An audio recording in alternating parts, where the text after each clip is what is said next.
আসসালামু আলাইকুম প্রিয় ভাই বোনেরা, চলে আসছি ফলমূল কিনতে, কিছু ফল কেনার জন্য। এই তো আপনারা দেখছেন ফলের দোকানে এসে পড়েছি। এইটি হচ্ছে কমলা, চায়না কমলা। কত সুন্দর টসটসে। এই তো আপনারা দেখতে পাচ্ছেন আনার, কত সুন্দর লাল টকটকে আনার। এই তো দেখতে পাচ্ছেন আর একটু সবুজ রঙের কমলা। এই তো দেখতে পাচ্ছেন আপনারা মালটা, কত সুন্দর। এবং এই আজকের ফলমূল আপনাদেরকে সবার সামনে তুলে ধরছি আজকের এই দোকানে। এই তো খেজুর, এই সুন্দর সুন্দর খেজুর এবং ফলমূল যদি আপনারা কিনতে চান তাহলে আমাদের সাগর সাহেবের দোকানে চলে আসবেন।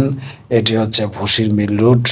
সে সবসময় এই মসজিদ লগ্ন সবসময় ফলমূল বেঁচে থাকে। এটি হচ্ছে আপেল, কত সুন্দর সুন্দর ফলমূল, খেজুর, কত সুন্দর। আপনারা দেখুন, ভিডিওটি ভালো লাগলে অবশ্য আমাদেরকে লাইক এবং কমেন্ট করবেন, পাশাপাশি আমাদের পাশে থাকবেন। এই তো আমাদের সাগর সাহেব দোকানদার, খুবই সুন্দর দেখতে।